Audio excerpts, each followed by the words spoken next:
오늘도 3월의 온라인 제품 세미나에 참여해주신 리더 여러분들 반갑습니다. 오늘 이 시간에도 알찬 소식으로 준비했는데요. 아티스트리 4월 프로모션 소식과 함께 뉴트리라이트 신제품 소식 준비했습니다. 먼저 아티스트리 노화의 주범 자외선 UVA와 UVB 완벽 차단으로 지키는 맑고 탄력 있는 동안 피부 아티스트리 365 선케어 프로모션 준비했고요. 이어서 뉴트리라이트 신제품 항산화로 시작하는 최적의 웰리스 라이프 지속성 비타민C 뉴트리라이트 올데이 비타민C 준비했습니다. 오늘 저녁 7시에도 재방송이 진행될 예정이니까요. 많은 관심 부탁드리고요. 오늘도 채팅창을 통해서 활발하게 참여해주신 리더 10분 선정해서 소정의 상품 제공해드리고 있습니다. 많은 참여 부탁드리겠습니다. 자, 그럼 아티스트리 365 선케어 바로 시작해보겠습니다. 네, 오늘도 많은 리더님들 참여해주시고 계신데요. 네, 김혜정 리더님 안녕하세요. 이숙자 리더님 열공할게요. 감사합니다. 네, 먼저 우리가 스킨케어를 하게 되는 이유가 과연 무엇인지 알아보도록 할 텐데요. 피부는 왜 노화할까요? 피부가 노화되기 때문에 노화의 증상을 개선하고 예방하기 위해 우리가 기본적으로 피부관리, 스킨케어를 아침, 저녁으로 하게 되죠. 이와 같은 피부 노화의 두 축은 바로 내인성 노화와 외인성 노화에 있습니다. 내인성 노화는 그야말로 시간이 지나면서 나이가 들면서 진행되는 자연스러운 현상이죠. 유전적인 요인과 호르몬의 변화, 이로 인해서 세포 재생 능력이 감소가 원인이 되면서 나타나는 노화의 현상, 피부에도 영향을 미치게 되는데요. 외인성 노화는 이와는 조금 다릅니다. 외부 환경적 자극에 의한 노화가 중심이 되는데요. 그 중에서도 특히 오늘 이 시간에 중점적으로 알아보게 될 자외선에 의한 광노화가 중심이 되고요. 또 산화물질, 활성산소에 의해서 발생이 되는 산화노화, 이 또한 자외선에 의해서 촉발되는 경향이 있습니다. 또 우리 몸에 쌓여있는 잉여의 과도한 당분자에 의한 당화, 노화 역시 잘못된 생활습관, 식습관과 생활습관에 의해서 더욱더 가속화되는 경향이 있죠. 이처럼 내인성 노화뿐만이 아니라 외인성 노화가 우리의 전반적인 노화의 과정, 또 피부 노화에 많은 영향을 미치게 되기 때문에 사람마다 노화의 속도가 다르게 진행이 되는 거죠. 누구나 노화가 된다, 피부 노화가 진행이 된다라는 사실은 피할 수 없지만 노화의 속도는 사람마다 다르게 일어납니다. 그 이유가 바로 외인성 노화에 어떻게 대처하느냐에 따라 차이가 있기 때문이죠. 자, 그 증거가 바로 지금 보시고 계신 쌍둥이, 일란성 쌍둥이의 노화의 과정에 대한 추적 관찰 연구 결과입니다. 보시는 것처럼 왼쪽에 있는 사람이 오른쪽에 있는 사람보다 훨씬 더 젊어 보이는 결과를 보시고 계신데요. 일란성 쌍둥이라면 유전적인 조건이 똑같죠. 유전자가 똑같지만 이 내인성 노화뿐만이 아니라 외인성 노화, 즉 외부 환경적인 요인의 차이가 있고 또 나의 생활 습관, 외부 환경적 요인에 어떻게 대처했는지 나의 생활 습관이 다르기 때문에 이처럼 오랜 세월이 지났을 때 유전적인 조건이 똑같더라도 다른 노화의 차이를 보이게 됩니다. 의학적으로는 약 15년 정도 더 젊어 보이고 또 늙어 보이는 이 차이를 보이게 될 만큼 외인성 노화는 내인성 노화보다도 더욱더 지배적인 영향을 미치게 된다는 거죠. 네, 활기찬 엔잡러님, 그러게요. 쌍둥이가 아니라 언니 동생 같아요 라고 말씀해 주시고 계시는데요. 맞습니다. 오른쪽에 있는 사람보다 왼쪽에 있는 사람이 더 생활 습관이 건강했다는 거죠. 예를 들면 자외선 차단을 더 잘하고 또 음주 흡연을 하지 않고 스트레스 관리를 더 잘한 쪽이 훨씬 더 젊어 보이는 결과를 보이고 있습니다. 이처럼 이 외인성 노화가 더욱더 노화에 많은 영향을 끼친다라고 할 때 굉장히 고무적이죠. 우리는 외인성 노화의 요인들, 자외선이라든지 생활 습관은 우리가 노력에 따라서 개선할 수 있기 때문입니다.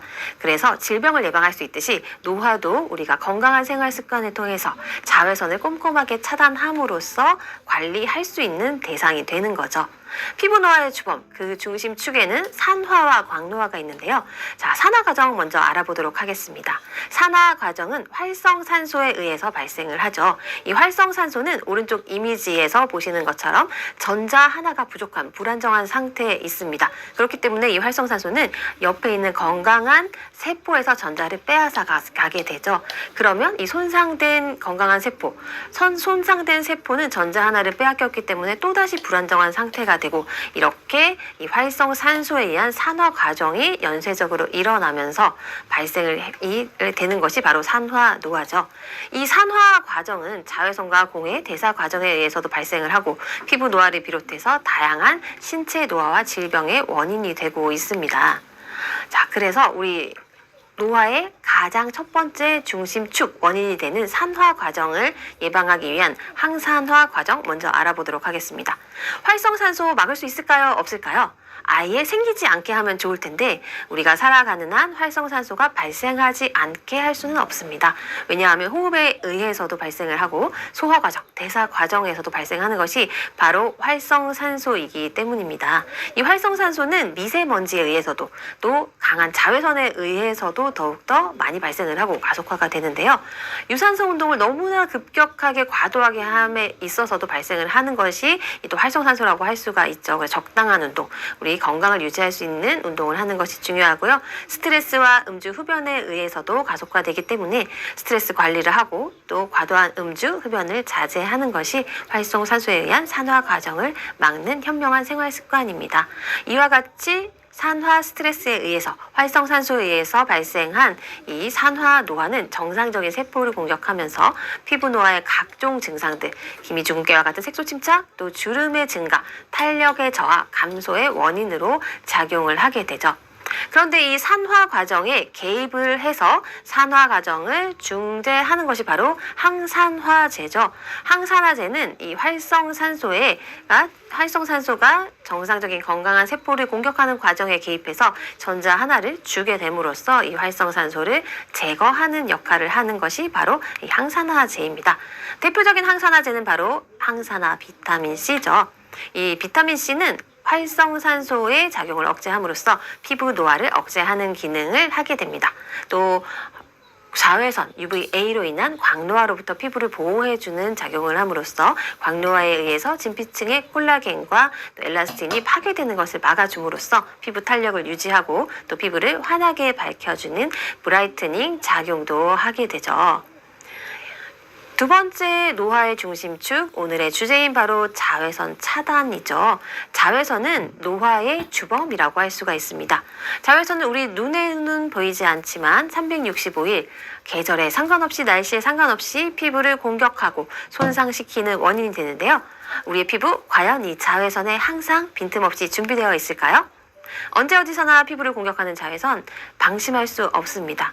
맑은 날에도 오늘처럼 흐리고 또 눈이 오고 심지어 비가 오는 날에도 새벽녘 해뜰녘에도 자외선은 존재합니다.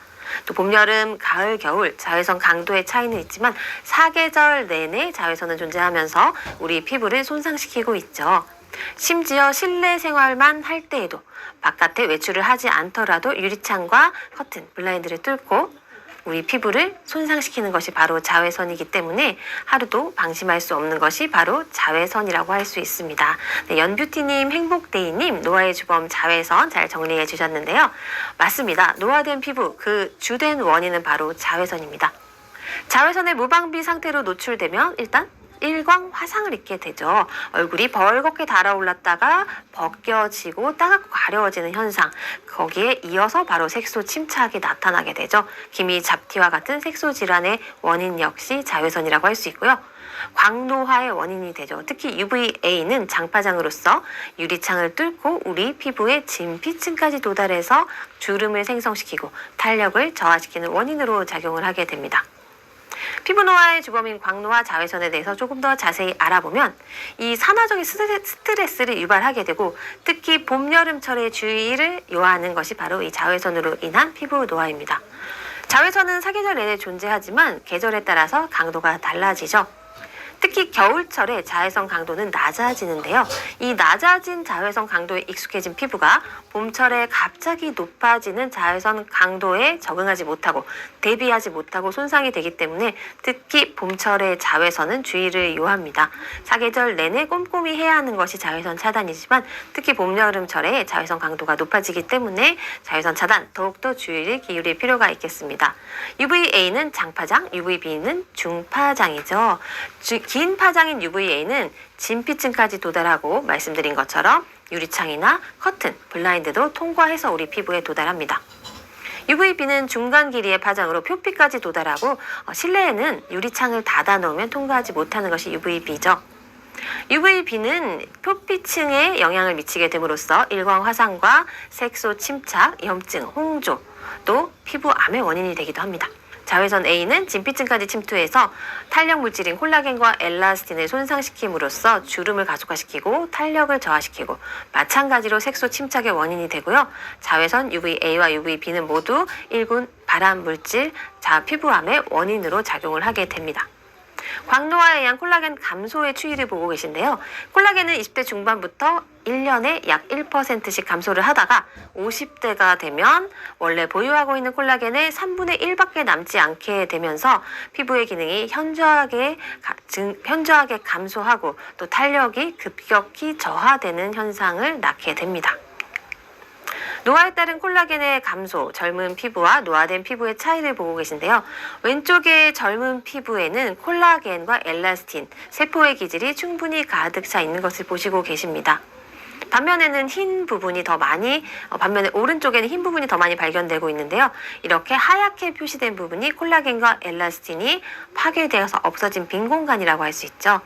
그래서 안에서부터 채워지는 밀도 탄력, 바탕이 채워져 있어서 받쳐주는 힘이 약해지면서 이 받쳐주는 힘이 약해지고 특히 빈 공간, 하얀색 부분으로 확인되는 빈 공간에는 지지하는 층이 없기 때문에 푹 꺼지게 되죠. 이렇게 꺼진 부분은 우리 피부 표면에서는 깊은 주름으로 확인이 됩니다. 그래서 콜라겐이 감소되면 이처럼 피부의 탄력이 저하되면서 주름이 생기고 얼굴선이 무너지고 얼굴의 표면이 매끄럽지 못하고 울퉁불퉁해지는 그런 현상을 확인할 수가 있게 되는 거죠. 이 광노화가 어떻게 우리 피부에 영향을 미치는지 한번 알아볼 텐데요. 우리가 맨눈으로, 육안으로 봤을 때 피부 상태, 굉장히 뽀얗고 고른 피부톤, 매끈한 그런 좋은 상태의 피부, 젊은 피부를 보고 계신데요.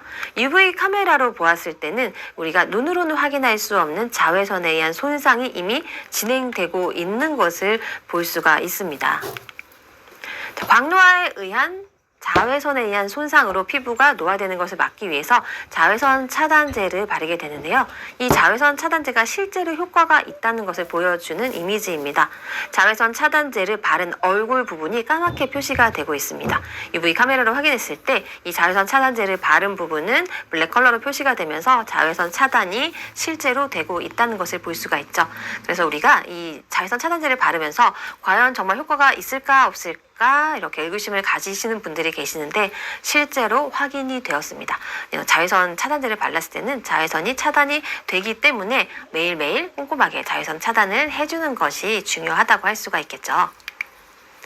자외선 차단제 어떻게 바르면 어떤 자외선 차단제를 선택하면 좋을지 365일 자외선 차단제 365 공식 알아보도록 하겠습니다. 자, 첫 번째, 3가지 자외선 차단의 원칙. 첫 번째는 매일. 사계절 내내 실내외 활동과 관련 없이 날씨에 상관없이 매일 해준다라는 것이 중요하고요. 두 번째는 충분한 양을 발라주셔야 합니다. 생각하시는 것보다 많은 양을 바르셔야 된다는 거죠. 500원짜리 동전 하나만큼이라는 얘기가 있는데요. 그 이상 발라주시면 더 좋습니다. 충분하게 평상시에 크림을 바르는 것보다는 훨씬 많은 양을 꼼꼼하게 발라주시는 것이 좋습니다.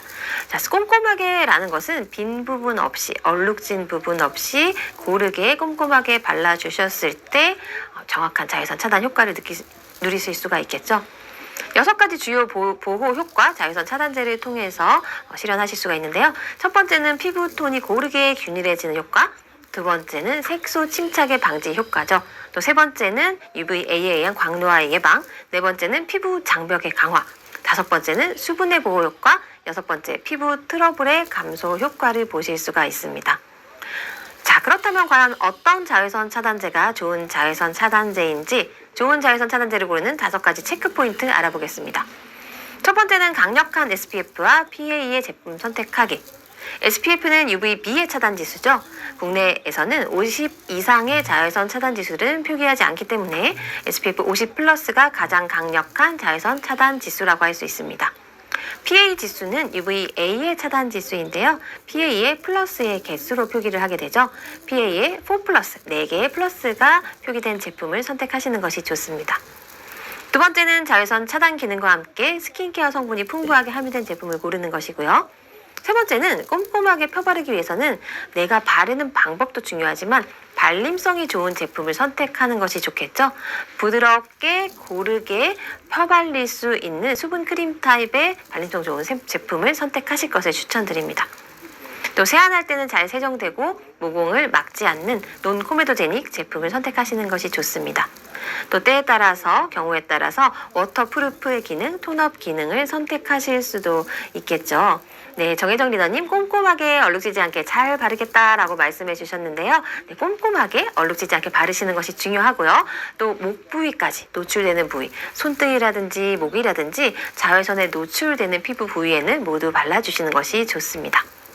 지금부터 본격적으로 아티스트리 365 선케어 솔루션, 자외선에 의한 손상으로부터 예방을 하고 복구하고 재생하기 위한 다양한 제품의 베스트 솔루션에 대해서 알아보도록 하겠습니다.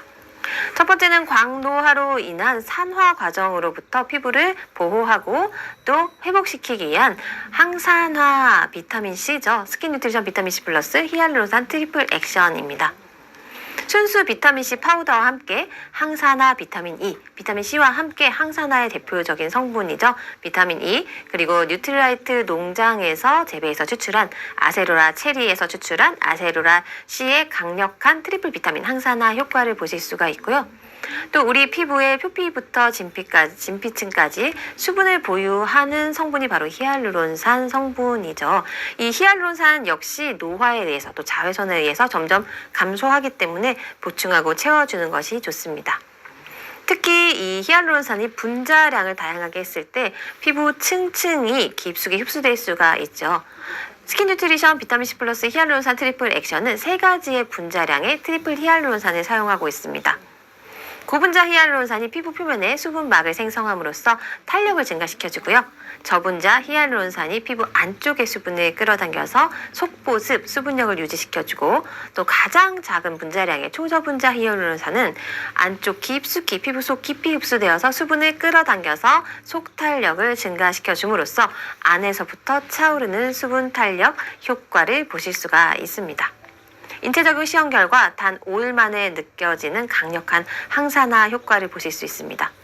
비타민C와 비타민 E, 아세로라 C의 강력한 트리플 비타민의 항산화 체인, 그리고 분자량, 3가지의 분자량의 트리플 히알루론산의 강력한 수분 체인 효과로서 극강의 항산화 삼총사가 피부를 더욱더 맑게, 투명하게, 또 탄력 있게 매끄럽게 만들어지는 효과를 보실 수가 있습니다. 이 비타민C 플러스 히알루론산 트리플 액션과 함께 사용하셨을 때 시너지 효과를 보실 수 있는 것이 바로 고농축 비타 콜라겐 캡슐이죠. 항산화, 광채, 탄력, 피부에 생기와 활력을 부여하는 6가지 종류의 풍부한 비타민 B군 3가지와 KEP가 비타민 C와 함께 시너지 효과를 발휘해서 피부에 더욱더 개선 효과를 가속화시켜주고요. 동결 건조 콜라겐과 히알루론산 펩타이드 성분이 피부 속을 쫀쫀하게 안에서부터 채워주면서 강력한 밀도 탄력 효과를 보실 수가 있습니다. 다양한 아티스트리 세럼과 사용했을 때 입증된 부스팅 효과를 보이고 있고요. 특히 비타민C 플러스 히알루론산 트리플 액션과 함께 사용하셨을 때 이 자외선에 의해서 피부가 손상된 것을 개선하고 안티에이징의 효과를 더욱더 부여하실 수가 있습니다. 자외선 차단 그 자체로 자외선을 막아주고 예방하는 것이 무엇보다도 중요한데요. 아티스트리 스킨 뉴트리션 멀티 디펜스 UV 프로텍트 먼저 알아보도록 하겠습니다. 차단은 강력하게, 피부는 건강하게 SPF 50+와 PA4+의 UVB와 UVA를 철통 방어해주는 강력한 차단 효과에 항산화 8가지 뉴트리션을 함유하고 있습니다. 8가지 항산화 뉴트리션 원료, 뉴트리라이트 농장에서 석류 추출물, 병풀 추출물과 국화 추출물, 카르노신, 또 아세로라 체리 추출물과 블랙베리 잎 추출물, 오스트레일리안 데이지의 컴플렉스, 복합체인 프리벤트 컴플렉스의 안티에이징 효과, 또 램보그 화이트 치아시드 추출물의 항산화 효과도 보실 수가 있습니다. 이와 같은 8가지 항산화 뉴트리션 원료와 함께 UVA, UVB뿐만이 아니라 봄철에 또 불청객이죠. 미세먼지까지 철통 방어해주는 멀티 디펜스 효과, 특히 봄철에 꼭 필요한 자외선 차단 기능이라고 할 수 있고요. 무엇보다도 수분감이 느껴지는 부드러운 크림 제형으로 꼼꼼하게 펴바르실 수 있다. 고르게 얼룩지지 않게, 뭉치지 않게 펴바를 수 있다는 것도 실질적인 장점으로 작용을 하게 됩니다. 8시간 지속 내수성의 워터프루프 효과를 가지고 있기 때문에 땀이 많이 나는 스포츠나 야외 활동을 하실 때나 또 물놀이를 하실 때에도 안심하고 사용하실 수 있습니다. 영국 비건 소사이어티의 비건 인증을 완료한 비건 선크림이고요. 모공을 막지 않는 논 코메도제닉 테스트, 또 피부 자극 테스트를 완료한 제품입니다. 네, 자외선 차단제를 바르시는 순서는요. 스킨케어가 끝난 다음 토너, 그리고 에센스 세럼, 에멀전, 크림 바르신 후에 마무리 단계에서 자외선 차단제 발라주시고 충분히 꼼꼼하게 발라주시고 겉돌지 않도록 흡수시켜 주신 다음에 메이크업을 하시면 되겠습니다. 두 번째 제품은 톤업 글로우 크림이죠. 원래 내 피부인듯 꾸안꾸 생기 톤업, 스킨케어 기능과 메이크업 기능을 선크림에 더한 멀티 기능의 제품입니다.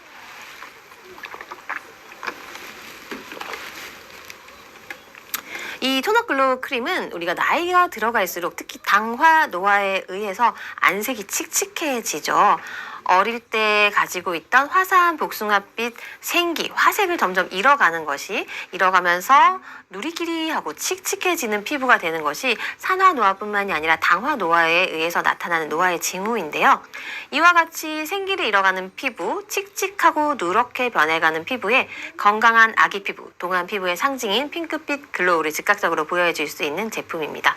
끈적임 없이 가볍게 산뜻하면서도 촉촉한 스킨케어를 가능하게 해주고요. 네, 한나경님 멀티 디펜스 바르고 토너 크림 발라도 되냐고 문의해 주셨는데요. 네, 더 좋습니다. 멀티 디펜스 먼저 바르시고 그 다음에 톤업 글로우 크림을 바르신 후에 메이크업을 하시면 더욱 완벽한 자외선 차단을 하시면서 또 생기를 부여해주는 메이크업 베이스의 기능, 메이크업의 기능도 더욱더 도와줄 수 있기 때문에 권장드리는 순서입니다. 트리플 C 테크놀로지를 바탕으로 하고 있는데요. 핑크빛 글로우, 마이크로 캡슐이 피부 온도에 녹으면서 얼굴부터 목까지 자연스러운 광채 톤업을 선사하기 때문에 우리 피부, 어떤 피부 톤이든 한 톤 더 밝혀주기 때문에 피부 톤에 상관없이 사용하실 수 있는, 자연스럽게 사용하실 수 있는 컬러이고요. 특히 여성분들 메이크업을 좀 꼼꼼하게 하실 때는 목 부분과 차이가 나서 고민하시는 경우가 있는데 이 목에까지 파운데이션을 바르기는 부담스러우신 분들 톤업 크림으로 목까지 연결해 주시면 자연스럽게 얼굴이 들뜨지 않는 메이크업의 완성도도 높이실 수가 있습니다. 건강한 스킨케어 성분 역시 함유하고 있습니다. 피부결 개선과 항산화 기능을 가지고 있는 만다린 오렌지 껍질 추출물과 강력한 보습 기능의 히알루론산, 또 진정과 보습 기능의 아티스트리의 숙성된 시카 성분을 사용하고 있습니다.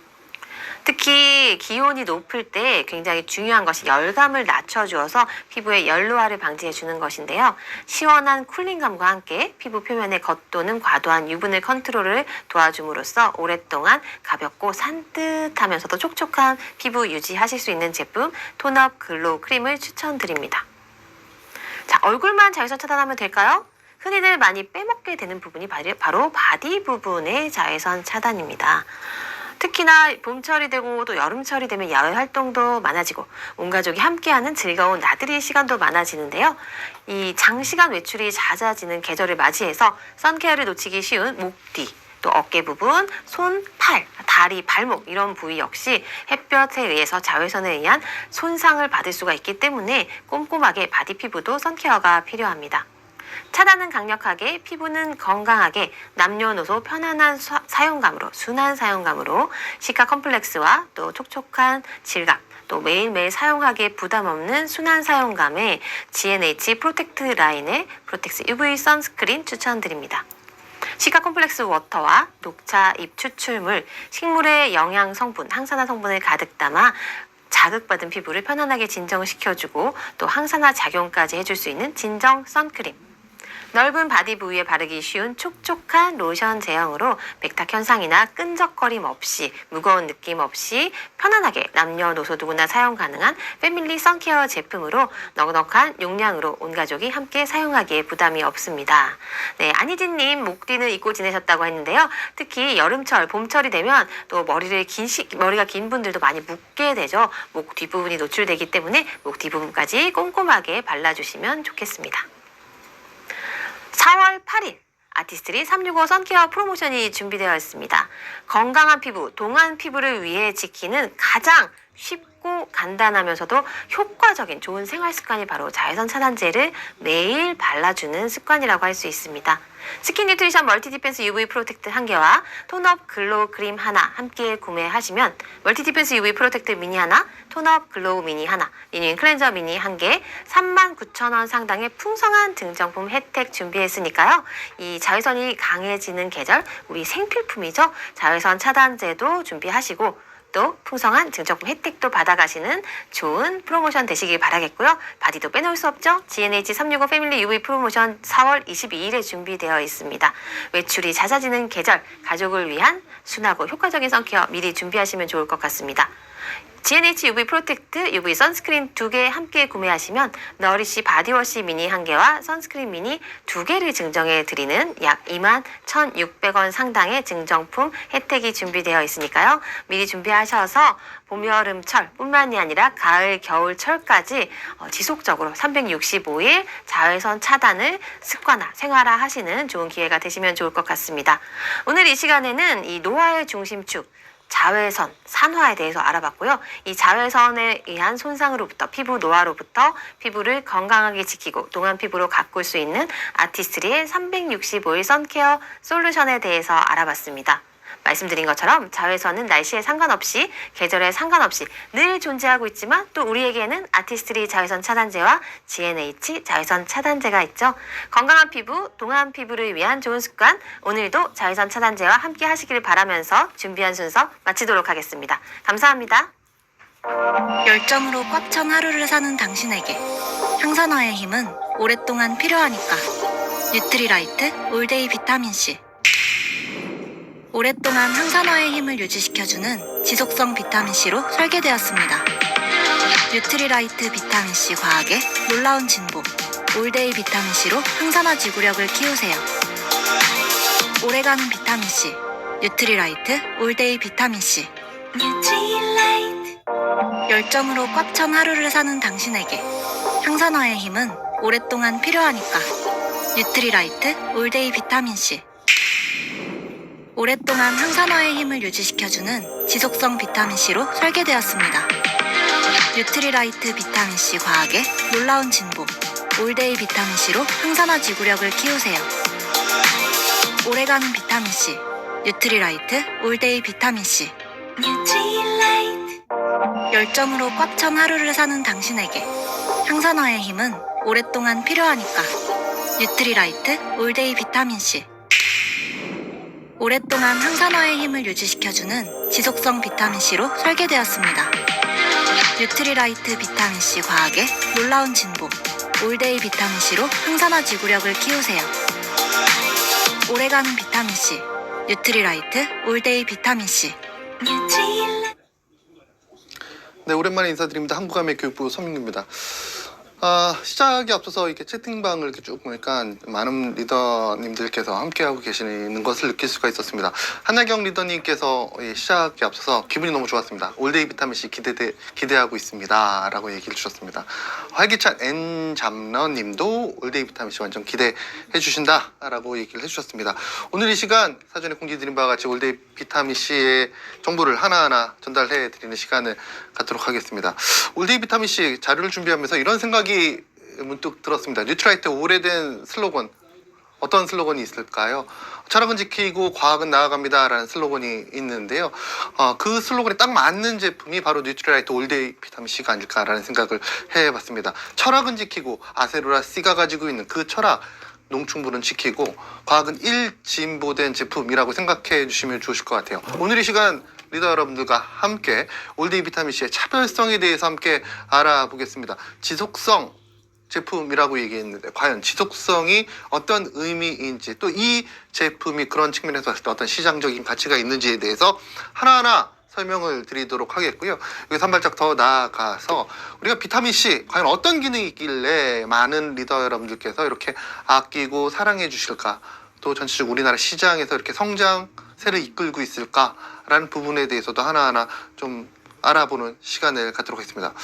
자, 비타민C 우리가 알고 있는 비타민 중에서 가장 오래된 비타민입니다. 물론 구조적인 부분에 있어서는 1990년대 1900년대 비타민 A나 A에 비해서는 늦게 구조가 밝혀졌지만 그 기능에 있어서만큼은 어떠한 비타민보다도 오래전에 가치가 인정을 받았습니다.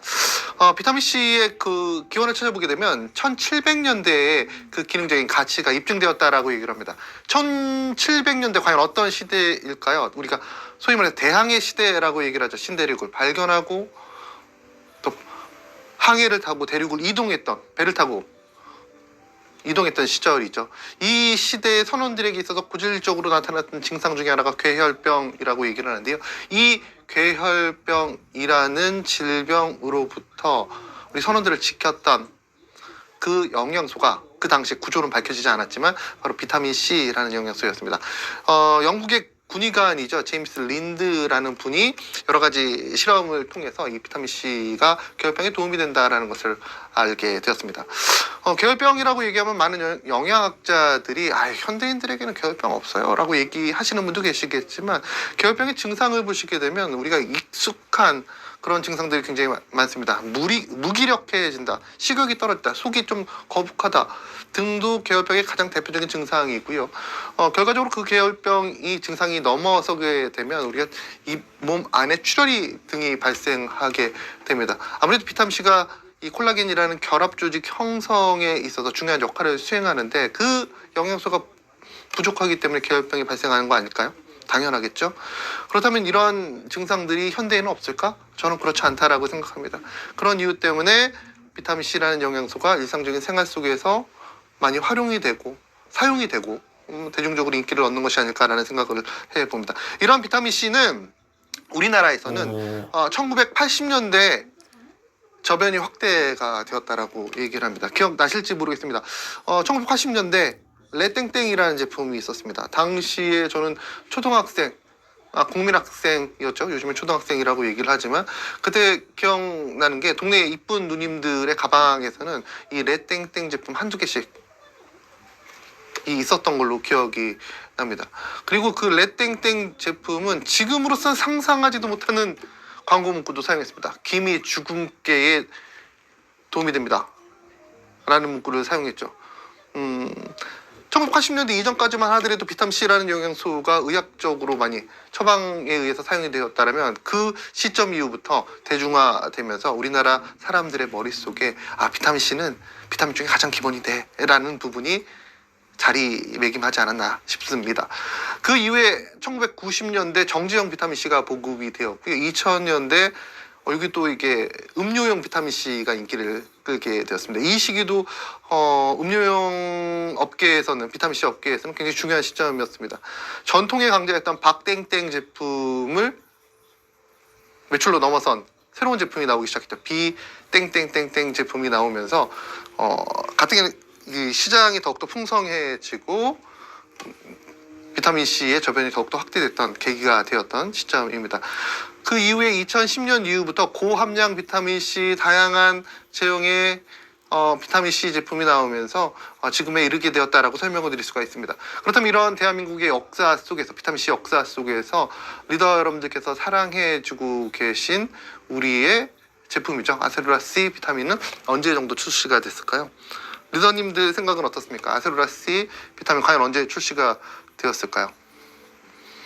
이 자료를 찾기 위해서 굉장히 많이 좀 수고를 해봤는데요. 그 출시쯤의 흔적을 2010년 11월 아마그램에서 확인할 수가 있었습니다.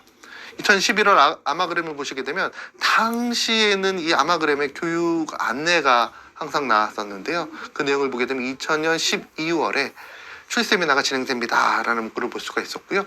공식적으로 출시가 됐던 시점은 2001년 1월 8일이었습니다. 또 재밌는 게 1월 8일에 출시가 되었을 때는 제품명이 아세룰라 C였는데요. 교육이 진행되었을 때는 비타민 C 플러스로 교육이 진행이 되었습니다. 그럼 이 2001년이 어떤 시점이야? 뒤로 돌아가 보게 되면 우리나라에서 보급형 음료 형태의 비타민 C가 인기를 끌고 시장을 주도하고 있을 시점에 뉴트리라이트는 프리미엄급 정제 형태의 비타민 C가 출시가 됐다라고 설명을 드릴 수가 있습니다. 제 생각에는 우리나라 이 프리미엄급 비타민 C 제품의 시초가 아니었나라고 생각할 정도로 이른 시점에서 시장을 이끄는 제품이었다라고 저는 판단을 해봅니다. 뉴트리라이트 한국에서 비타민C가 2001년에 출시가 되었지만 뉴트리라이트 비타민C 역사는 그보다 훨씬 더 오래 되었습니다. 비타민C의 보고라고 얘기하는 아세로라체리, 그 아세로라체리의 연구가 1956년도부터 시작이 되었고요. 그 연구를 바탕으로 체계적으로 비타민C 제품을 개발하고 또 비타민C의 가치를 연구를 하면서 지금에 이르게 되었다라고 설명드릴 수가 있습니다. 오른쪽에 아래에 보시게 되면 1965년도에 판매가 되었던 뉴트라이트 제품들이 나오는데요. 스펙을 비교하면 지금 판매가 되고 있는 제품에 비해서 영양소 가치가 절대 떨어지지 않는 제품이라고 생각을 합니다.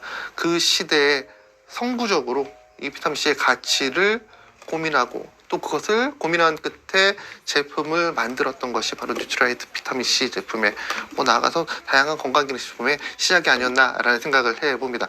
그렇다면 이 비타민C 이 오랜 기간 사랑을 받고 있는데 그 이유가 무엇일까? 당연히 영양학적 가치가 높기 때문이겠죠. 과연 비타민C는 어떤 영양학적 가치가 있을지 하나하나 보도록 하겠습니다.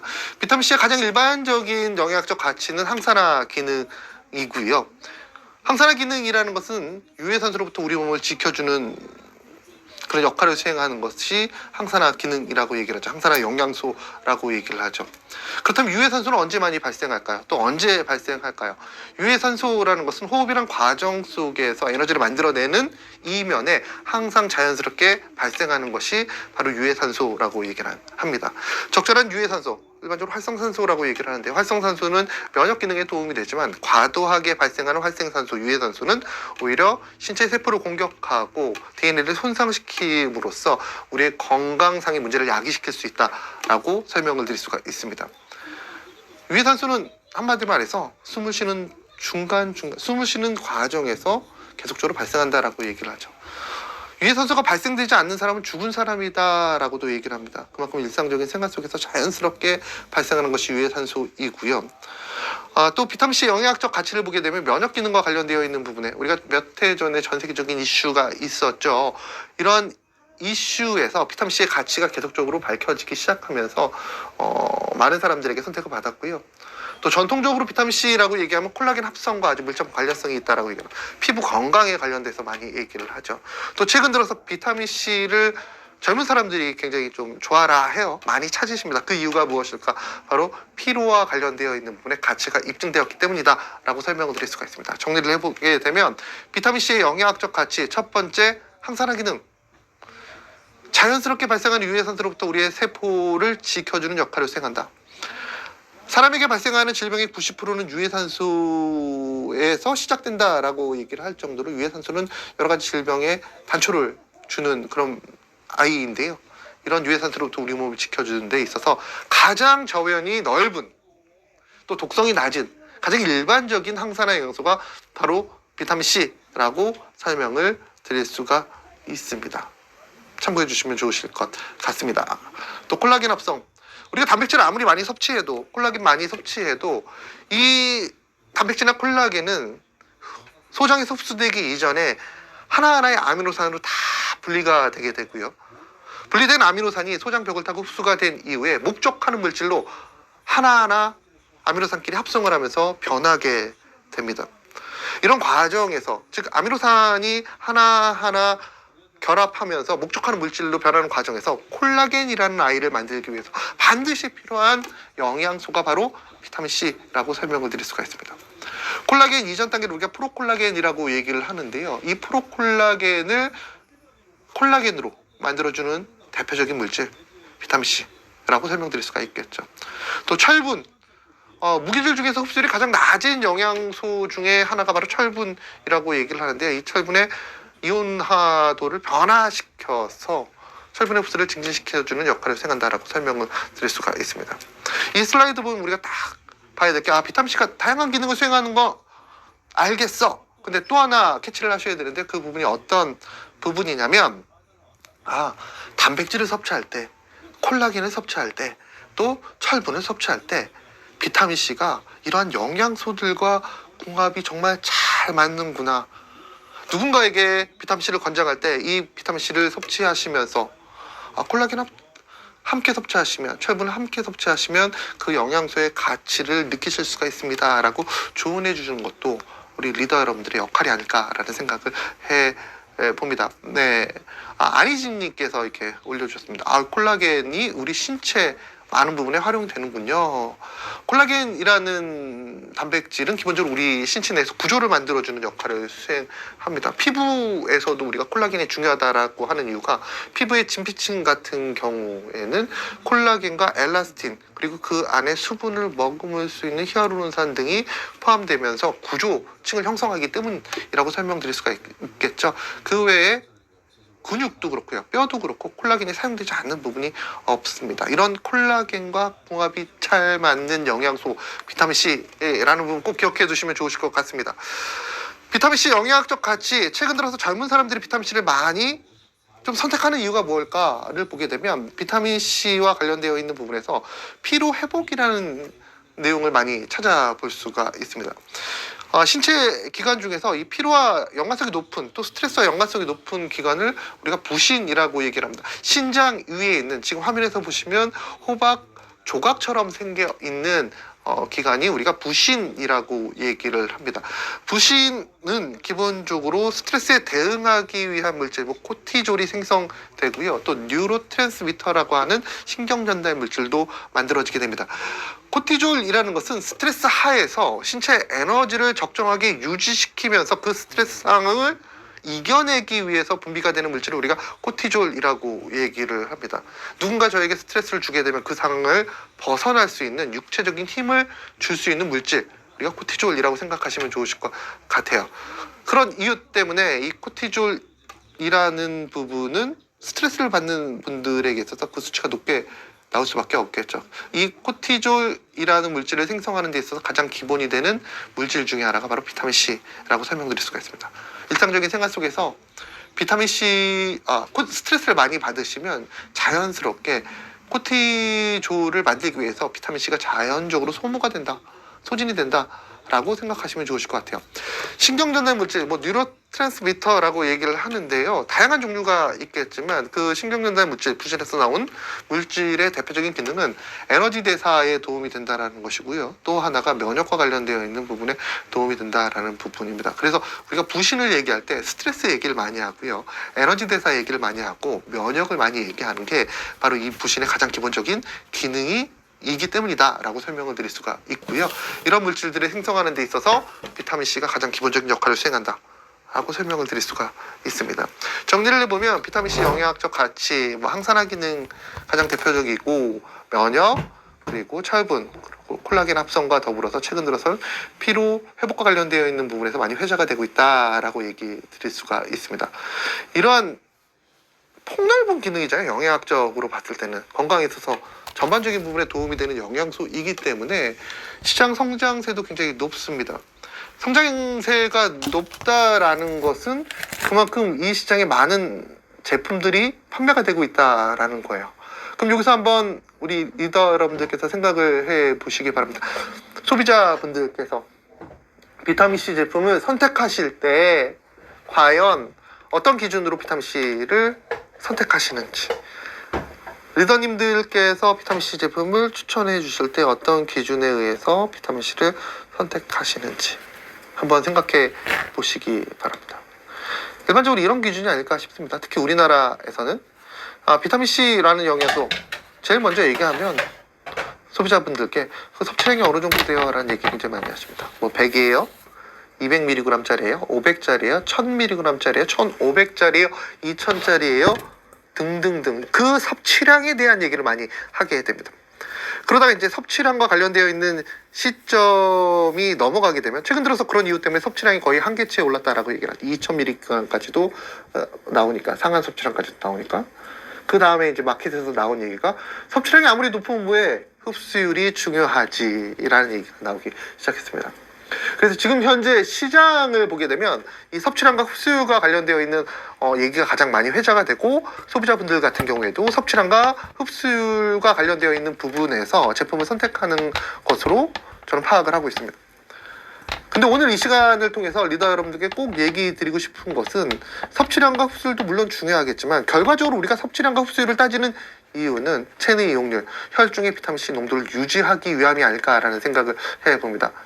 즉 섭취량이 아무리 높으면 뭐해, 흡수율이 아무리 높으면 뭐해, 결과적으로 내가 섭취하는 비타민C가 혈중에 적정하게 내 비타민C 농도를 유지할 수 있으면 그게 좋은 제품이야. 그 혈중의 농도를 유지하기 위해서 섭취량을 따지는 거고 흡수율을 따지는 거야 라고 생각하시면 좋으실 것 같아요. 제가 왜 이 혈중 농도, 체내 이용률에 대해서 얘기를 하냐면 체내 비타민C와 건강이라는 문헌자료를 보게 되면 이런 내용이 있습니다. 건강을 유지하기 위해서 혈중의 비타민C 농도, 정확하게는 혈장이죠.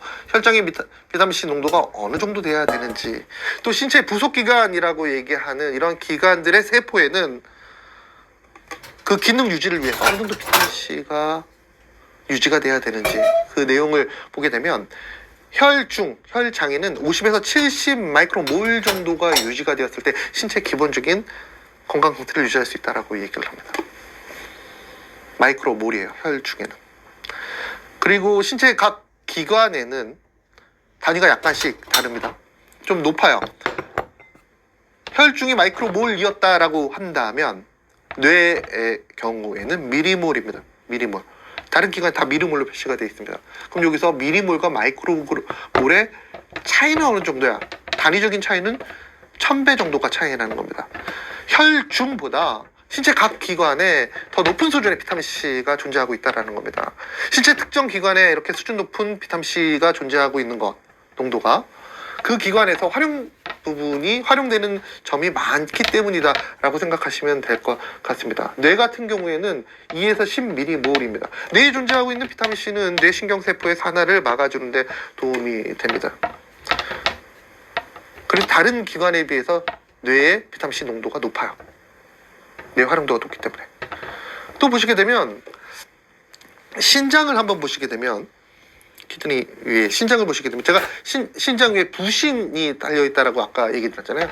호박 조각 같이 생긴 부신을 보게 되면 그 시작점이 뇌보다 더 높습니다. 4에서 10mm몰이에요. 신체의 모든 기관 중에서 이 부신의 비타민C 농도가 굉장히 높다라는 것이죠. 그만큼 활용도가 높다라는 의미이고요. 우리가 비타민C를 선택하실 때 섭취량과 흡수율은 결과적으로 우리 신체의 혈중이나 각 기관에 적정한 수준의 비타민C를 유지시키기 위함이다라고 생각하시면 될 것 같아요. 그래서 생각을 바꾸셔야 됩니다. 섭취량과 흡수율도 물론 중요하겠지만 아니야, 어떤 상황이든지 간에 어떤 함량이든지 간에 결과적으로 혈중에 적정한 농도를 유지시켜 줄 수 있는 비타민C가 가장 좋은 제품이야, 가장 좋은 섭취 방법이야 라고 생각해 주시면 좋으실 것 같아요. 그렇다면 다시 앞으로 한번 돌아가 볼게요. 섭취율과 흡수율과 관련되어 있는 문헌 자료를 통해서 무조건 그러니까 섭취량이 높으면 혈중의 농도가 올라가는 거 아니야? 흡수가 잘 되는 거 아니야? 라고 얘기하시는 분이 있기 때문에 한번 찾아보면 문헌자를 통해서 보게 되면 일반적으로 섭취량에 따른 흡수율은 용량이 낮을수록 흡수율이 높습니다. 일반적으로 보시는 것처럼 30에서 100mg짜리가 섭취량은 적죠. 하지만 흡수율은 높습니다. 200mg의 경우에는 70% 정도가 흡수가 된다라고 얘기를 합니다. 500mg 이상 섭취했을 때 50% 정도가 흡수가 되게 됩니다. 2000mg 이상을 섭취하게 되면 2000mg 정도를 섭취하게 되면 16% 이하가 흡수된다라고 얘기를 합니다. 즉 16%면 2000mg이면 320mg, 2000 중에서 320은 흡수가 되고 나머지는 몸 밖으로 배설된다라고 생각하시면 될 것 같아요. 이런 부분으로 봤을 때 비용 대비 효과성을 따지게 되면 이 장표만 보게 되면 비타민C는 저용량일수록 흡수율이 더 높다라고 할 수가 있는 것이겠죠. 야, 그렇다면 고용량이 필요 없잖아. 또 그건 또 아닙니다. 보시는 바와 같이 다음 장을 보시게 되면 결과적으로 혈중 농도라고 얘기 드렸잖아요. 어느 정도 용량을 섭취했을 때 혈중 농도가 변하느냐, 이상적인 비타민C 섭취량과 관련되어 있는 자료를 보게 되면 0mg 섭취했을 땐 비타민C 혈중 농도가 결핍된다. 10에서 20 마이크로몰 정도가 유지된다 라는 내용을 볼 수가 있습니다. 0mg 섭취했는데 왜 10에서 20 마이크로몰이야? 일상적인 식생활 속에서 어느 정도 유지가 되기 때문에, 섭취할 수 있기 때문에. 그리고 앞서 흡수율이 가장 높다라고 얘기했던 100mg 이하의 경우에는 혈중 농도가 올라가긴 해요. 50에서 60 정도로 올라가지만 건강 유지에 필요한 최소의 농도라는 문헌 자료를 볼 수가 있습니다. 200mg을 섭취하게 되면 70에서 80 마이크로몰 정도로 높아지면서 산화 스트레스 방어 및 건강 유지의 최적의 범위에 근접한다라는 내용을 볼 수가 있습니다. 그리고 400mg 이상을 섭취했을 때에는 혈장 농도가 포화 상태에 떠난다. 더 이상 올라가지 않는다라는 의미이겠죠. 그런 측면에서 봤을 때 이 표를 보게 되면 200mg을 섭취했을 때가 가장 적절한 비타민C의 섭취량이라고 설명을 드릴 수가 있습니다. 또 이 장평을 보시게 되면 또 이런 얘기를 하실 수가 있어요. 그러면 야, 200mg만 섭취하게 되면 문제 없는 거 아니야? 200mg짜가 제일 좋은 거네? 라고 얘기를 하실 수가 있는데요. 세상이 그렇게 건강을 지키는데 호락호락하지는 없겠죠. 200mg 섭취한 이후에 유지가 되면 상관이 없는데 앞서 보신 것처럼 신체에서는 계속적으로 비타민C를 소모하게 됩니다. 소모하면 부족해질 수밖에 없겠죠. 그런 이유 때문에 200mg짜리를 섭취한다라고 하더라도 일반적으로 비타민C의 혈중 농도가 순간적으로 올라가지만 2시간에서 3시간 이후에 수준이 떨어지게 된다라고 얘기를 합니다. 그래서 적절하게 비타민C를 섭취하기 위해서는 시간대에 맞춰서 그 빈도를 지켜가면서 비타민C를 꾸준하게 여러 번에 나눠 섭취할 것을 많은 전문가들은 권장을 해드리고 있다라고 설명을 드릴 수가 있습니다. 이숙자 리더님께서 아스트라-C 얘기를 해주셨네요. 이 하나하나 문헌자를 찾아보게 되면 우리나라에서 2001년에 출시가 됐던 아스트라-C 제품이 얼마나 합리적인 제품인지 알 수가 있습니다. 200mg 아스트라-C 제품 200mg 1회 섭취했을 때 섭취량인데요. 보시는 것처럼 적절한 흡수율과 더불어서 혈중 농도를 적절하게 올려줄 수 있다는 특징을 가지고 있습니다.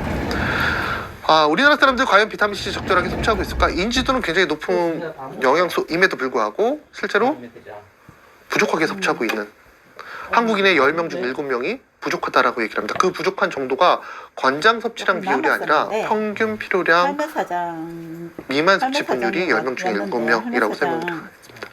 권장 섭취량이라는 것은 건강을 지키기 위해서 최소한의 양이라고 얘기를 하고요. 평균 필요량이라는 것은 그보다 낮은 수준의 필요량을 의미하는데요. 우리나라 사람들은 그 평균 필요량보다도 낮은 수준, 즉 그 수준도 적절하게 섭취하지 못하시는 분이 10명 중 7명이다라는 것을 볼 수가 있습니다. 참 신기하죠. 비타민C는 굉장히 흔한 영양소입니다.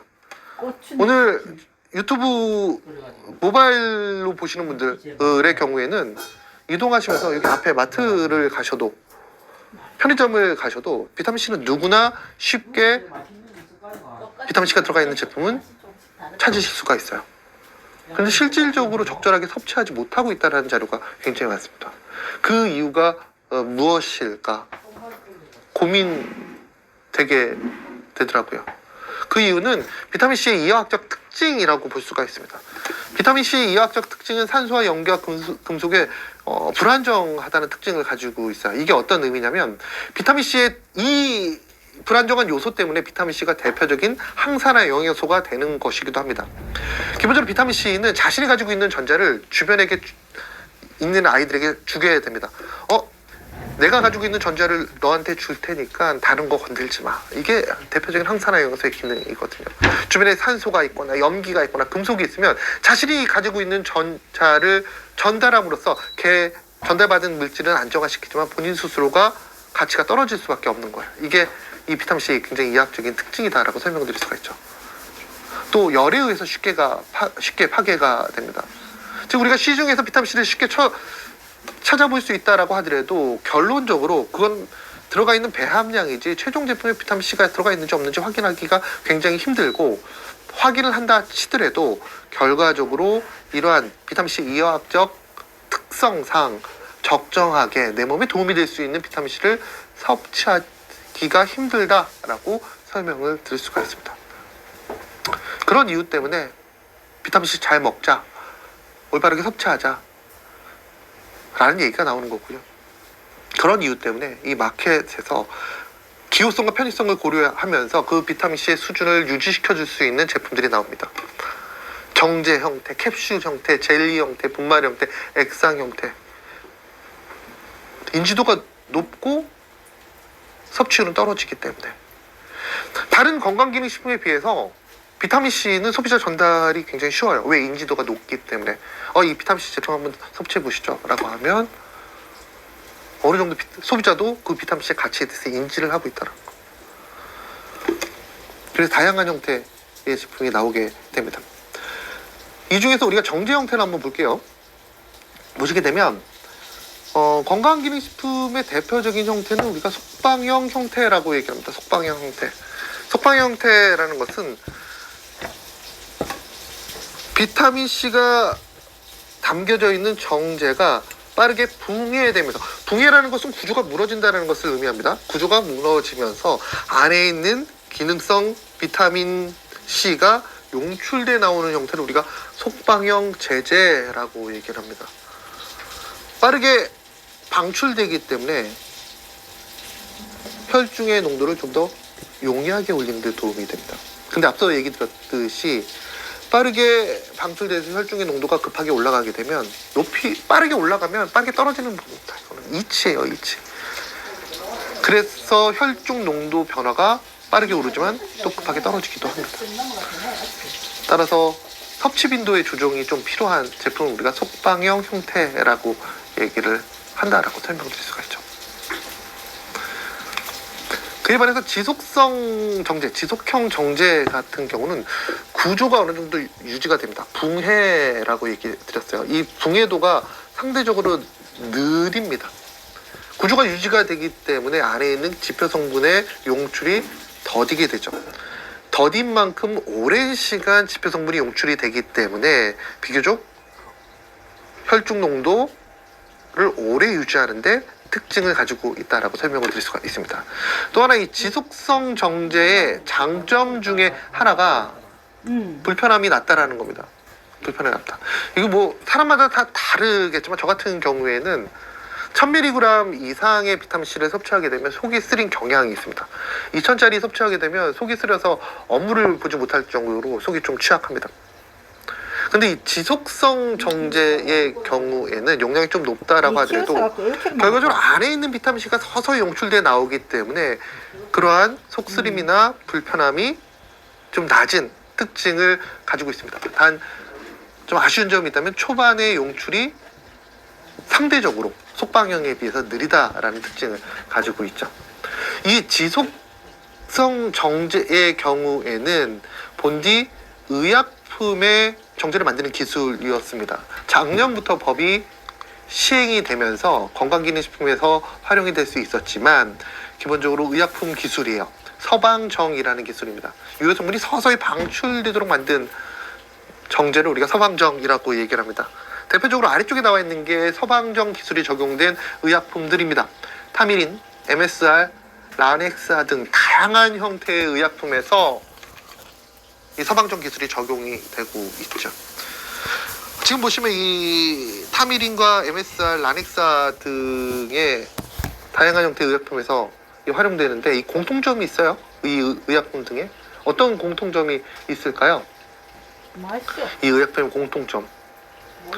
전혀 다른 부분에서 활용되고 있는 의약품이지만 공통점이 있다면 기본적으로 지속적인 효능을 나타내는 약들, 지속적인 효능이 있어야 되는 약들이라는 것이죠. 알츠하이머, 통증 완화제, 협심증. 어느 순간에 혈중 농도가 올라간 다음에 떨어지는 그런 게 필요 없는 하루 종일 꾸준하게 내 몸을 지켜줄 수 있는 의약품들에게서 일반적으로 서방정 형태의 기술을 가지고 활용이 되고 있다라고 설명을 드릴 수가 있습니다. 예를 들어서 지금 화면에서 보시게 되면 왼쪽에 있는 그래프가 케토프로펜이라는 진통제예요. 피크가 나와 있는 게 길쭉하게 올라가 있는 게 용출형 서방정이고요. 아래쪽에 나와 있는 초록색 그래프가 서방정이라고 얘기합니다. 속방정과 서방정 이렇게 나눌 수가 있습니다. 케토프로펜은 리더 여러분들이 많이 알고 계실 겁니다. 익숙한 의약품이에요. 무릎에 모를 캐내십시오라고 하는 광고하는 그런 의약품들이 있잖아요. 캐토라는 진통제입니다.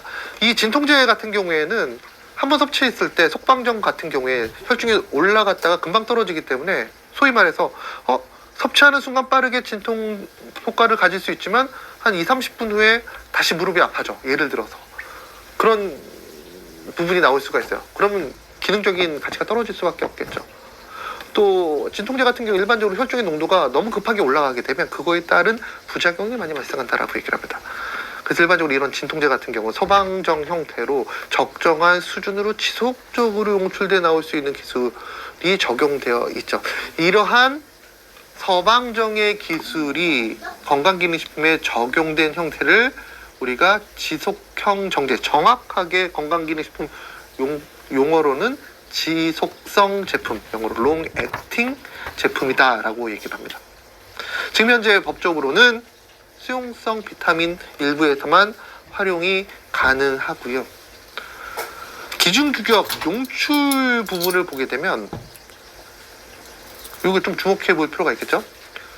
우리가 정제, 지속성 제품의 정제를 섭취했을 때 올데이 비타민 C를 딱 섭취하게 되면 1시간 정도 지난 시점에서 그 안에 포함되어 있는 비타민 C가 21.4% 정도가 용출돼 나오게 되고요. 4시간 정도 지난 시점에서 52.8% 정도가 용출돼 나오게 됩니다. 즉 절반 정도가 4시간 정도 흐른 시점에서 용출돼 나오고 나머지 반은 아직 정제에 존재하는 거겠죠. 이게 굉장히 큰 장점이 있는 게 일단 지속된다라는 부분뿐만 아니라 제가 앞서 속방형 제품의 경우에는 고용량의 경우에는 속이 좀 쓰리다라고 얘기 드렸잖아요. 이건 제 개인적인 입장입니다. 안 그런 분도 계세요. 그런데 이 지속성 정제 같은 경우에는 내가 섭취한 이후에 올데이 비타민 C 같은 경우는 515mg 포함되어 있는 제품이거든요. 4시간 정도 지난 시점에서 250mg이 서서히 4시간 동안 용출돼 나온 거예요. 그리고 나머지 4시간을 위해서 250mg이 아직까지 정제에 존재하고 있다는 겁니다. 서서히 용출돼 나오기 때문에 당연히 속쓰림은 덜할 수밖에 없겠죠. 이런 장점도 가지고 있다라고 설명을 드릴 수가 있습니다. 결론적으로 이 올데이 비타민 C 뿐만 아니라 이 지속성 제품의 특징은 적정한 혈중 농도, 섭취량 중요하죠. 흡수율 중요하죠. 하지만 정작 중요한 것은 혈중의 농도를 유지할 수 있는 방법이다라고 얘기 드렸잖아요. 그 혈중의 농도를 적정하게 유지할 수 있는 데 도움이 될 수 있는 기술이 적용되어 있는 게 바로 지속성 제품의 특징이다라고 설명드릴 수가 있습니다. 뉴트라이트 올데이 비타민 C 이러한 이론적인 부분에 근거해서 뉴트리라이트의 기술이 적용되어 있습니다. 특수 폴리머 소재를 활용했어요. 폴리머 매트릭스 기술이 적용이 되어 있습니다. 비타민 C와 폴리머를 혼합해서 같이 타정을 했습니다. 직타정이라고 얘기를 하죠. 이런 정제 형태들을 이 정제의 경우에는 우리가 섭취한 이후 체액과 정제가 접촉하게 되고 그 접촉한 부분, 즉 체액과 접촉한 정제 부분에서 겔이 만들어지게 됩니다. 그 겔이 만들어진 그 부분에서 기능성 성분 비타민 C가 용출돼 나오게 되겠죠. 하지만 초반에 정제 주변에 겔이 형성돼서 비타민 C가 용출돼 나온다 하더라도 정제의 심부에는 아직까지 체액이 닿지 않았기 때문에 비타민 C가 그 상태로 유지가 되는 기술입니다. 하지만 시간이 지나면 지날수록 체액이 정제 심부로 침투하게 되면서 정제 전체가 겔화되고요. 겔 매트릭스화 되고 그 겔 상태에서 안에 있는 비타민 C가 용출되어 나오는 기술이 적용되어 있다라고 설명을 드릴 수가 있습니다. 기존의 속방형 비타민 C라고 할 수 있는 아세로라 C 제품과 비교를 해보게 되면 그 용출률이 크게 차이가 나는 것을 볼 수가 있습니다. 아세로라 C 같은 경우는 45분 이내에 100% 용출이 됩니다. 용출은 기능성 성분을 의미합니다. 올데이 비타민 C 같은 경우 8시간 동안 점진적으로 방출이 됩니다. 이 내용을 보게 되면 어떤 상황에서 올데이 비타민 C를 섭취해야 될지 또는 어떤 상황에서 아세로라 C 비타민을 섭취해야 될지 좀 어느 정도 감이 잡히시지 않을까라는 생각을 해봅니다. 뒷부분에 그 내용을 다시 한번 얘기 드리겠고요. 이미지로 이렇게 좀 얘기 드려보다 보니까 좀 새로운 기술이잖아요. 이해를 돕기 위한 영상이 필요하다라고 생각을 했습니다. 그래서 저희가 오늘 27층 스튜디오에 있는데요. 저 앞에 계신 피디님께서 오랜 밤을 세우시면서 만든 영상을 한번 보여드리도록 하겠습니다. 속방형 비타민C 아세로라-C 제품과 지속성 비타민C라고 하는 올데이 비타민C가 과연 우리가 이해를 돕기 위한 이미 그 영상이지만 어떤 형태로 정제의 붕해가 일어나는지, 붕해도를 보게 되면, 그 시간을 보게 되면 결과적으로 그 용출 정도를 유추해 볼 수가 있거든요. 그 내용을 한번, 영상을 한번 보도록 하겠습니다. 영상 보시죠.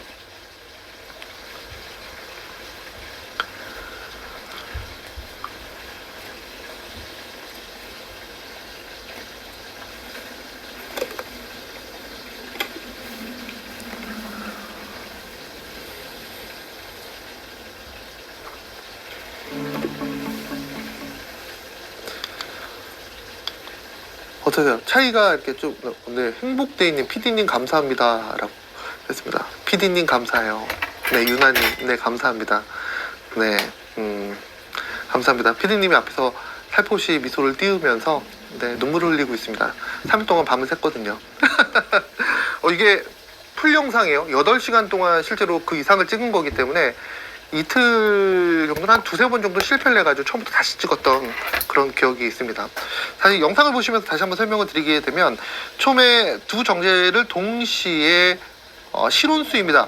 실온수. 원래 그 실질적인 실험에서는 붕해도나 용출률을 보기 위해서는 우리가 위장의 연동 운동과 분절 운동을 고려해서 정제를 교반을 시켜요. 또는 위아래로 펌핑을 하게 되는데요. 정제 붕해도를 보기 위해서 우리는 그런 걸 하지 않고 컵 안에 입수를 시켰습니다. 영상에 보시게 되면 처음에 같이 동시에 입수된 이후에 45분 이전에 아세로라-C가 빠르게 붕해되는 것을 볼 수가 있습니다. 그리고 45분이 지난 시점에서 올데이 비타민C의 겔이 만들어지는 것을 볼 수가 있습니다. 앞서 제가 체액과 접촉하게 되면 폴리머가 겔화된다라고 얘기 드렸잖아요. 사이가 벌어지는 거죠. 그 사이가 벌어진 틈을 타고 비타민C가 용출돼 나온다는 겁니다. 지금 이게 8시간 정도 지났을 때를 보시는 거예요. 겔이 그만큼 많이 형성이 되어 있고 그 안에 있는 기능성 성분들이 계속적으로 빠져나오는 상황이다라고 설명을 드릴 수가 있습니다. 어느 분께서 저 영상을 보시면서 저 안쪽에 있는 노란색이 비타민C 아니야 라고 얘기를 하시는데요. 분명히 얘기 드리겠습니다. 비타민C는 무향, 무치, 무색입니다. 네, 전문적으로 얘기 드리겠습니다. 결론적으로 속방형 비타민C와 지속성 비타민C를 보게 되면 지속성 같은 경우에는 한번 섭취한 이후에 8시간 동안 내 몸에 지속적으로 천천히 비타민C를 공급해 줌으로써 혈중에 적정한 농도를 유지하는 데 도움이 된다. 속방형 같은 경우는 빠르게 혈중의 농도를 올릴 수 있어. 용출돼 나오기 때문에. 그럼 어떻게 제품을 섭취해야지 돼? 저 같은 경우에는 지속성 제품 아침에 딱 일어나게 되면 지속성 제품을 섭취하겠습니다. 그럼 하루에 나의 생활을 위한 베이스라인을 만들 수 있을 것 같아요. 비타민C의 베이스라인. 적정한 농도를 어느 정도 유지할 수 있을 것 같아요. 근데 사람이 살면서 온화한 상태로 하루 종일을 보낼 수가 없잖아요. 중간에 스트레스를 받을 일도 있으실 겁니다. 또 활동적인 일을 하실 수 있을 거예요. 급격한 상황의 변화가 일어나게 되면 신체에서 비타민C 요구량이 많아질 수밖에 없겠죠. 그럴 때마다 혈중에 비타민C를 좀 더 보충하기 위해서 속방형 비타민C를 함께 섭취해 주는 것도 좋은 방법이 아닐까라는 생각을 해봅니다. 정리를 해볼게요. 뉴트라이트 올데이 비타민C 지속성 기술이 적용되어 있습니다. 하루 8시간 동안 우리 신체 내 비타민C를 공급해준다 라고 얘기 드렸죠. 또 앞서 제가 이런 얘기 들었습니다. 뉴트라이트의 대표적인 슬로건 중에 하나에 걸맞는 제품이다 라고 얘기를 했습니다. 철학은 지키고 과학은 나아갑니다. 철학을 지켰습니다. 기존의 뉴트리라이트의 아세로라-C 제품의 철학은 유지했습니다. 우리만의 가치 있는 체리 농축물을 담았습니다. 아세로라 체리는 이렇게 아시는 것처럼 브리딩 시스템, 생산 이력 추적, 500회 품질 관리 등을 많이 언급을 해드리고 있습니다. 그보다 더 가치 있는 거는 사실 정제형 비타민 C에 비해서 아즈루라 파우더 같은 경우는 지금 화면에서 보시는 것처럼 우리 크로마토그래피 검사 결과를 보게 되면 더 많은 피크, 더 다양한 종류의 식물 영양소가 담겨져 있다는 것이죠. 사실 정제형과 천연에 가까운 비타민 C의 구조적인 차이는 없습니다. 전문가들도 그 기능적인 차이에 대해서 많이 언급하지 않습니다. 왜? 정제형과 천연에 가까운 비타민 C, 천연에서 나온 비타민 C는 이성질체라고 얘기해서 구조는 똑같아요. 단지 오른손과 왼손의 차이라고 얘기를 하죠. 그럼에도 불구하고 많은 전문가들께서 농축물 형태의 비타민 C를 많이 찾는 이유는 그 안에 식물 영양소가 존재하기 때문입니다. 그 식물 영양소가 비타민 C의 상승제로서의 역할을 수행하고 또 식물 영양소 자체가 우리 건강에 도움이 될 수 있는 다양한 기능을 가지고 있기 때문에 좀 더 가치 있는 비타민 C를 원한다면 좋은 선택이 될 수가 있겠죠. 이러한 아제루라 체리가 함께 들어가 있는 제품이 바로 올데이 비타민 C 제품입니다. 철학은 지켰다. 네. 그리고 함량이 높아졌다. 기존에 1회 기준으로 했을 때 아제루라 C는 200mg, 영양소 기준치 200%였습니다. 근데 새로운 올데이 비타민 C는 515mg, 영양소 기준치 권장 섭취량 대비 515mg, 515%를 충전하는 제품이다 라고 설명드렸습니다. 유나님 글 옮겨주세요. 클래스가 다른 아즈루라 체리 원료입니다. 더 가치 있는 비타민 C가 담겨져 있다라고 생각하시면 좋으실 것 같아요. 네, 기대하셔도 좋을 것 같습니다. 정리를 보면 뉴트리라이트 철학은 지키고 과학은 나아갑니다 라는 그에 딱 걸맞는 제품이고요. 뉴트리라이트답게 만들었습니다. 뉴트리라이트 브랜드가 들어가 있는 제품답게 철저한 품질 관리로 만들어졌다라는 것을 아실 수가 있을 거예요. 근데 여기서 끝나는 거 아니죠. 사실 철학은 지키고 과학은 나아갑니다. 품질 관리 철저합니다. 직원 입장에서 굉장히 뿌듯한 제품이죠. 우리 리더 여러분들 입장에서도 굉장히 가치 있는 제품이라고 생각하실 수 있을 겁니다. 근데 지금 현재 이 시장에서 이것만 가지고 모든 게 다 충족이 될까? 아니면 좀 더 다른 포인트가 있어야 된다고 저희는 생각을 했습니다. 그 포인트가 뭘까? 기본적으로 소비자의 접근성이 높아야 된다라고 생각을 했습니다. 접근성. 그리고 편의성이 높아야 된다라고 생각을 했습니다. 그래서 이 제품은 기존 제품에 비해서 접근성과 편의성이라는 부분에 대해서 좀 생각을 해봤는데요. 어떻게 그 부분을 고민했을까? 이 슬라이드를 보시면 좋으실 것 같아요. 일단 하루에 한 번 섭취하는 것을 기준으로 했을 때 두 가지 형태의 제품으로 판매가 됩니다. 일반형 60정 제품이고요. 패밀리 사이즈 120정 제품입니다. 120정 같은 경우 하루 한 번 섭취한다, 권장 섭취량만큼 섭취한다라고 하면 저게 몇 개월치일까요? 몇 개월치? 120정 3, 42, 4개월치입니다. 4개월치 제품이고요. 패밀리 사이즈가 가격이 저 가격이라는 것이죠. 그럼 월로 계산을 하게 되면 이 제품이 과연 시장에 나와 있는 제품에 비해서 뉴트라이트 브랜드를 가지고 있는 제품인데 철저하게 품질 관리가 되는 제품인데 얼마나 합리적인지 가치가 있는지 확인할 수 있지 않을까라는 생각을 해봅니다. 접근성과 편의성이 높아진 뉴트리라이트의 철학과 기술이 담긴 제품 올데이 비타민 C라고 생각하시면 될 것 같습니다. 기존의 제품과 어떤 차별성이 있을까? 앞서도 잠깐 얘기해 드렸는데요.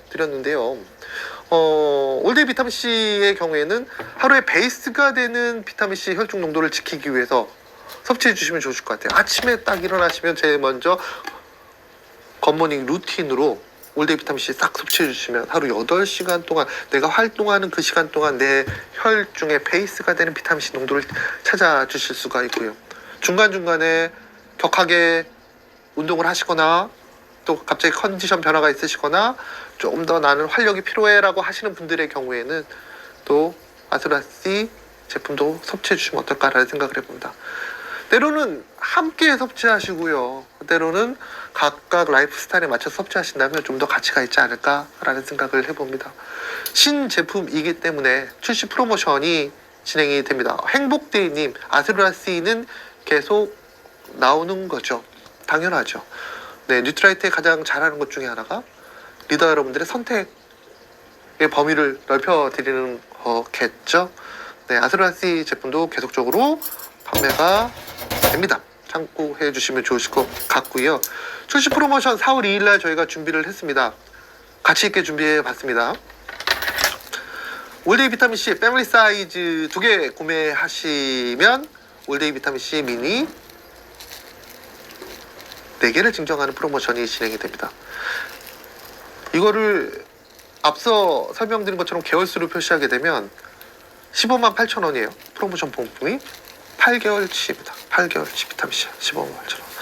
8개월치를 구매하시게 되면 올데이 비타민C 4개라고 적혀져 있지만 미니 저게 40일치에 해당되는 양입니다.